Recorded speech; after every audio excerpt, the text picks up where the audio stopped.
O'Brien and Fogarty coordinated with the LBC staff, who would have been very lefty, to actually pull out the technology in the studio so that Katie was unable to receive calls for her show. And they hated Hopkins, didn't they? Because she was the top-rated presenter on LBC.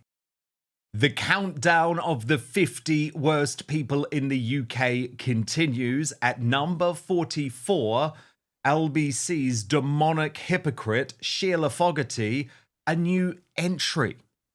But this woman has been key to, as I call it, the Labour broadcasting company's lurch to the left, because her hiring in the afternoon slot against the wishes of loyal listeners solidified power around that awful, awful man. You know who I'm talking about. And this year, it emerged here on Outspoken that James O'Brien had teamed up with Shelagh Fogarty to sabotage Katie Hopkins' hit weekend show on the station. Yet what stuns me is that now there is a Labour administration in power, Fogarty fails to hold them to account on a daily basis. And Father Calvin Robinson, it was absolutely disturbing, actually, hearing from Katie Hopkins exactly the lengths that Shelagh Fogarty and James O'Brien went to sabotage her show.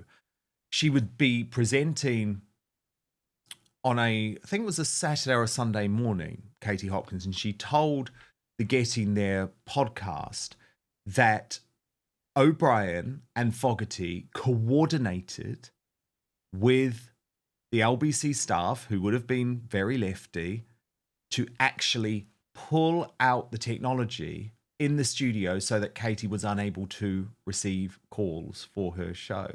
And they hated Hopkins, didn't they? Because she was the top-rated presenter on LBC. And they hated Nigel Farage too, because after Katie Hopkins' defenestration, he was the top-rated person on LBC. So unfortunately, the LBC management gave in to this very unholy alliance of James O'Brien and Shelagh Fogarty. And genuinely, they have destroyed that station now, Father Calvin. I will not listen. I will not listen. Obviously, if they've done a political interview that is in the news, I will look at that. But even Nick Ferrari is now very much on the left. And people think I'm crazy for saying that, but he is, because he understands that if you're not on the left at LBC, you're out.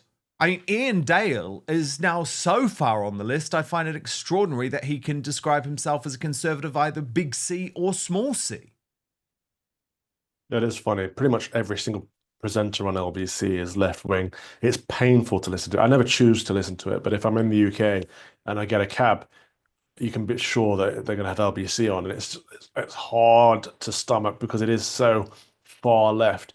I'm not the biggest fan of Nigel Farage, but he was fantastic on LBC. He was such a good broadcaster. That was probably his peak, to be honest. That was his strength. And likewise, Katie Hopkins, outstanding. I think she's wonderful, but she was great on there, and so it balanced it out. Because they have all these hard left trolls who are just like, just James O'Brien is so miserable. I don't know how people can stomach it for too long. But then you had people like Katie or Nigel that actually provided a different perspective, and that's what people want. They want to hear a different perspective, and actually, most people in the UK are small c conservative and are in line with people like Katie and Nigel. So it made sense. Of course, they were the biggest hitters. Of course, they had the highest ratings. And of course, the lefty liberals wanted to get rid of them. But they always get their way, don't they?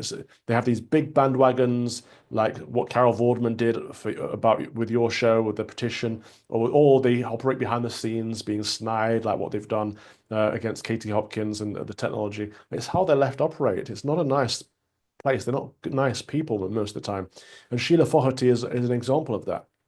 Very hostile, very nasty on her show. Everything's the fault of the white man for some reason. I think she forgets what color she is. There's a weird self-hatred going on there. And again, I don't know how people can listen to it for too long because it's just negative non-stop. I could never listen to it. Honestly, I would not listen to a second of it. I absolutely would not.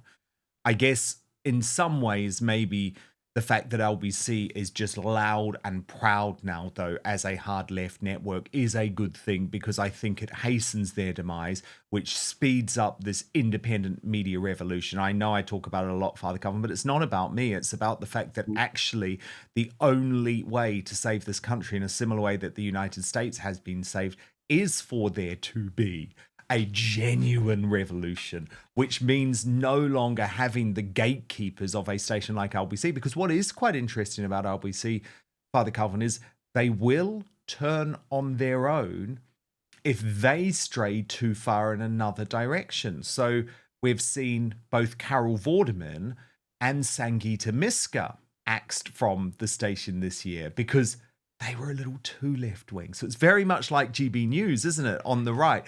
It's okay as long as you fit into a very safe Overton window that advertisers are going to accept. But if you stray outside of that, you're out. It's almost like a cult, isn't it? Yeah. Once you become no longer acceptable, you're kind of cast out. Yes, because James O'Brien was utterly ruthless about Sangeeta Miska, like basically going on a big tirade on his show. Oh, no. It was nothing to do with the fact that she's anti-Israel. It was all to do with the fact her ratings were rubbish. And you saw exactly the same thing happen from the presenters at GB News, who all turned on you and me and Lawrence Fox, rather than actually think we need solidarity here, because sure, I might not agree with Father Calvin on everything, but if we don't support his right to free speech, what about when I happen to step over the line? It's short-termism. You know, before I got fired, I spoke to a load of people at GB News to support you. I was like, look, this is important, because if we don't support that, the rest of us are next. This is how it works. And they were all like, yeah, of course, we've got to support him. We've got to support him. And I step forward and support you and look behind me. All the others are gone.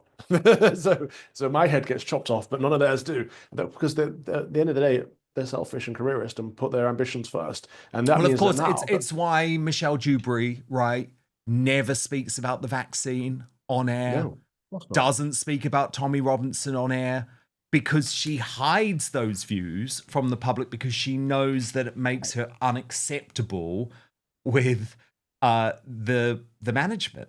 Now, so people who watch Dubes and Kerr aren't going to get the full story because she's not able to give it you anymore, because she's protecting her own back. And so people who protect their own back to that degree, what's the point of their content if it's not going to be truthful and open and honest? Yeah, no, totally. And I do find it interesting because, you know, obviously we would have those discussions that no one else did. Even the Enoch Powell discussion, Father Calvin, that everyone else on the channel ran from when you tweeted, I think, was it that you said he was right? Or it was something like that. It's a couple of years ago now. But, you know, we had the conversation because surely having the conversation is what it's about. But let's move on now to number 43, a new entry for the British-hating lefty Yasmin Alibhai-Brown. Now, this Uganda-born columnist was able to establish a successful and lucrative media career in Britain after attending Oxford University in 1975, which to me makes it even more upsetting that she now spends every waking moment on the mainstream media, and trust me, she's always on the mainstream media, deriding the United Kingdom, deriding Brits as racist and this country as being some type of racist hellhole.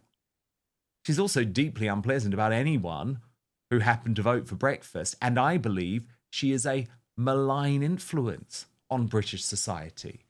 And the Yasmin Alibhai-Brown thing fascinates me, Father Calvin, because you would think, as someone who fled a regime and a war in Uganda, she would be absolutely amazed at the opportunities that this country gave her. And surely, if this country is as racist as she claims it is, she would never have had those opportunities.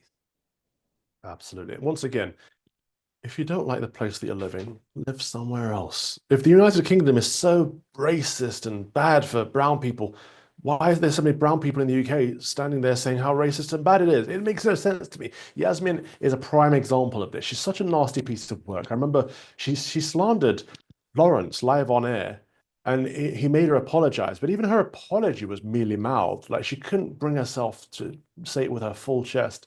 And she's a prime example of one of these grifters that will use the race card to get. She's on Jeremy Vine every blooming week, for goodness sake, and all she does is besmirch white people. I don't know why the lefty legacy media love to have a brown person on who will say how bad white people are. It's like this self-flagellation.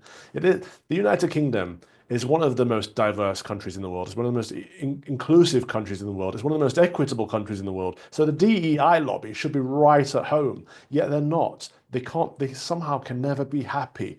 And again, there are other places to live. Speaking as someone who was not happy in the UK and moved out of the UK, there are other places you can go and live, right? Exactly. Feel free. And I don't say this horribly, but she could, of course, always go back to Uganda. Right. I don't want that to happen. But I do. I just literally, the UK is a great place. I love my country, despite having many issues with the way it's going at the moment. I love my country. And so people that hate it, I don't want them to be there because they make it worse. Yasmin Alibhai-Brown is one of those people. Just go back to Uganda. If you'll be better off there, if you'll be happy there, please just go back there. Yes, but of course she knows she wouldn't be better off. Hence why she will never go back. And actually, Yasmin Alibhai-Brown should be one of the success stories of immigration to the UK, yet it's never enough. It's never enough, Calvin. She doesn't want us to be able to celebrate Easter.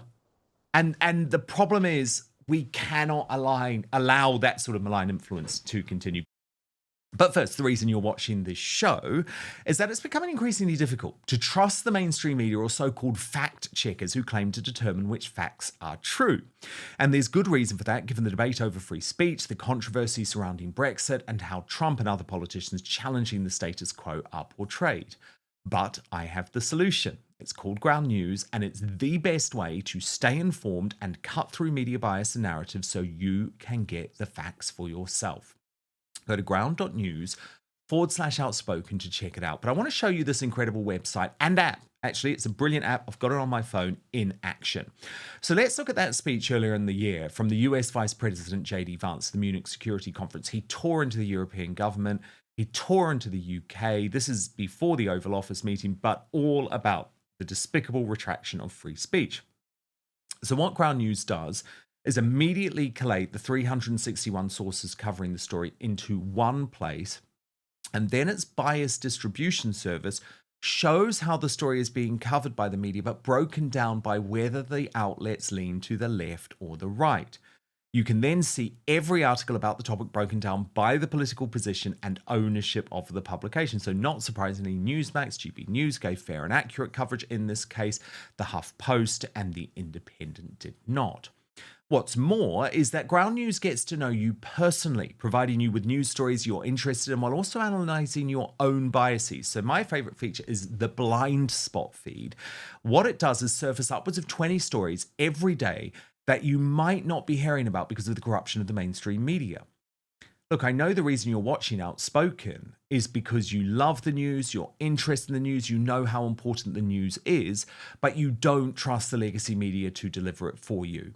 So what Ground News does is give you the tools to understand the truth about what is going on. I can say it's the only way I read the news now because it allows me to see through media bias and manipulative narratives.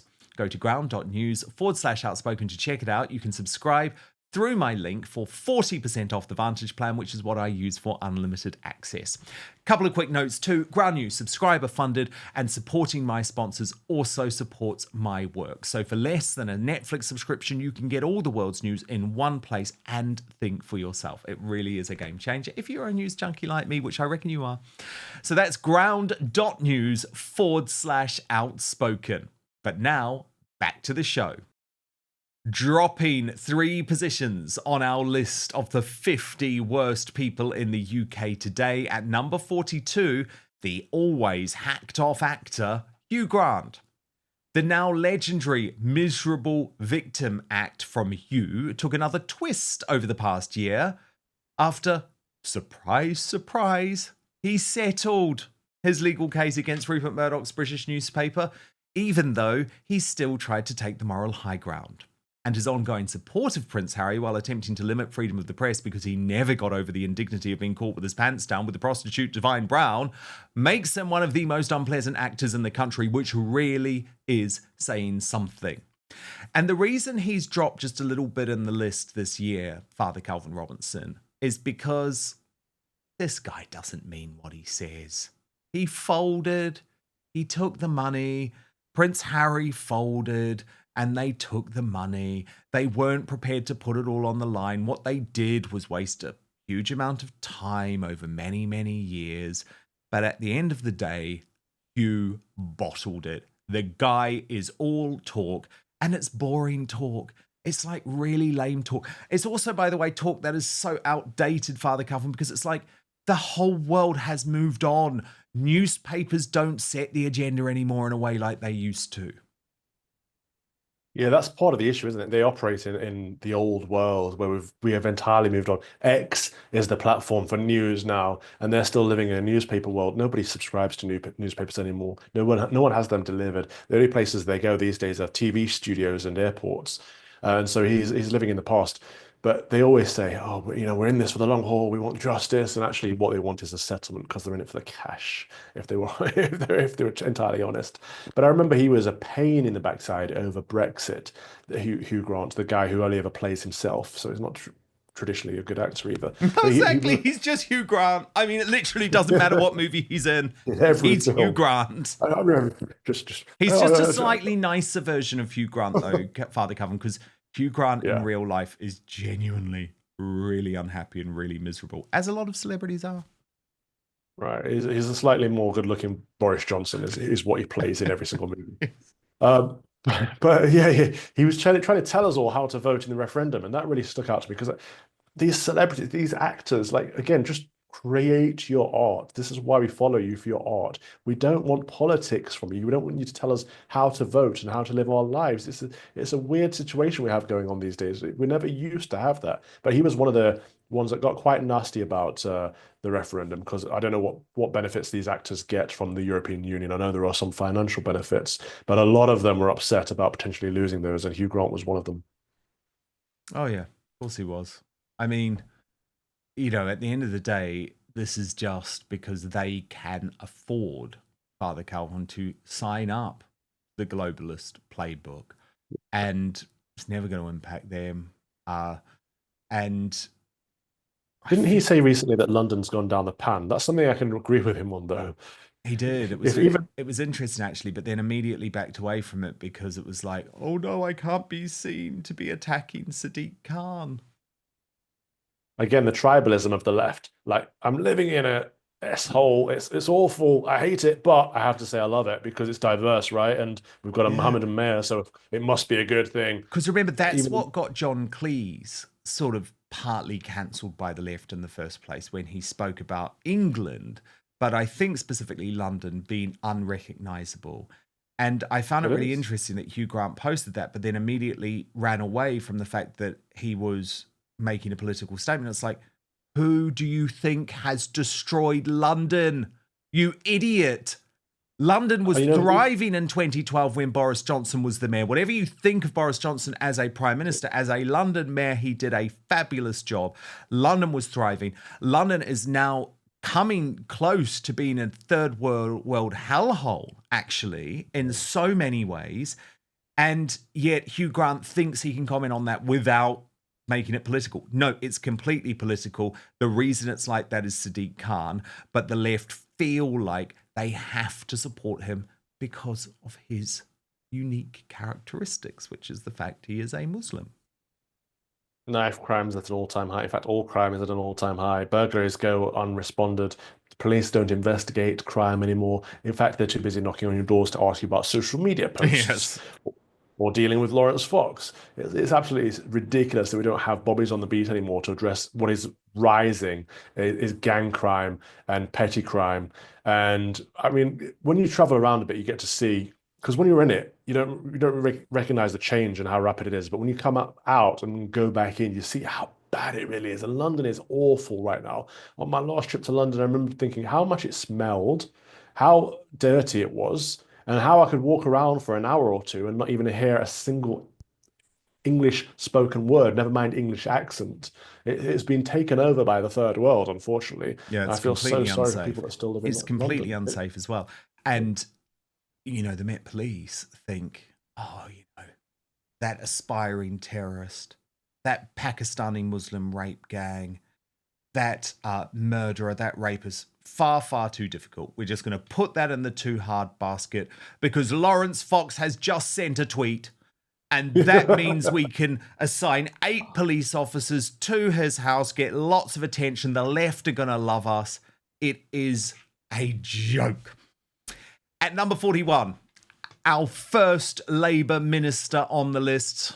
I reckon, Father Calvin, she probably won't be the last. Shabnam Mahmood, a new entry for the incompetent Justice Secretary.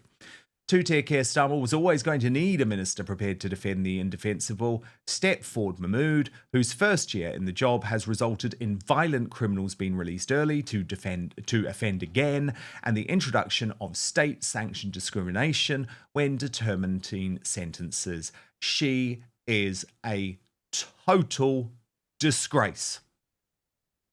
The Lord High Chancellor Mahmood. What happened to Great Britain? Mahmood is now the Lord High Chancellor. Honestly, it's like a takeover happening right under our noses. The UK is rushing to become an Islamic caliphate. Just this morning, I was tweeting about one of these recruitment videos that the British Army put out, where the soldiers stop what they're doing, stop traversing the climate, and stop fighting this war to pause for a minute, so Mohammedan can get down on his rug and put his bum in the air and pray for a bit. It's like, it's absolutely insane. This is the message we're sending out to the world, that actually we're not very good at doing anything anymore other than promoting Islam. Just last week, we had our king come out and say, the Quran says, you know, Ramadan Mubarak, or whatever, peace be upon you. It's like the Supreme Governor of the Church of England, the defender of the faith, is promoting Islam. And everywhere we look, we've got Lord Mayor of London, Mohammedan, Mayor of Birmingham, Leicester, all the major cities, all the key personnel are Mohammedans. And now the Lord High Chancellor of the country is a Mohammedan. And people are like, oh, yeah, isn't that lovely? It's diverse, it's inclusive, it's equitable. In a Christian country, I would expect to be governed by Christian morality and Christian ethics and Christian values, not Mohammedan ethics or values, which I think are actually contradictory to Christian values and to the British values. And people can talk about multiculturalism and diversity all day, every day if they want, but you wouldn't go to a Mohammedan country and expect to be treated by Christian values. You know, anyone that travels the world, a woman goes to Saudi Arabia or the United Arab Emirates, she's going to cover her arms and her shoulders because she knows that their set of values are different to ours. But people who come to Great Britain, for some reason, they don't take on board our values, they take over. And in fact, they don't take over, we give our country away. And Shabnam Mahmood is a prime example of that. Father Calvin Robinson, so great to have you on this Outspoken special. There is the start of the list. So just a little recap of the 50 worst people in the UK today. At number 50, David Tennant. Number 49, Steve Bray. Number 48, Roger Hallam. 47, Humza Useless. 46, Marina Purkis. 45, Christian Guru Murthy. 44, Shelagh Fogarty. 43, Yasmin Alibhai-Brown. 42, Hugh Grant. 41, Shabnam Mahmood. And the countdown continues tomorrow with Alex Phillips. But Father Calvin, thank you so much for being here for this Outspoken special. Thank you so much for watching Dan Wootton Outspoken. Please click on my face just to the bottom left to subscribe to this brand new independent news source and turn on the notification bell so you'll be alerted to our brand new live shows, uncancelled interviews, and special royal episodes. Outspoken is also now available as a podcast, so you can listen to the show every weekday on the go, wherever you are.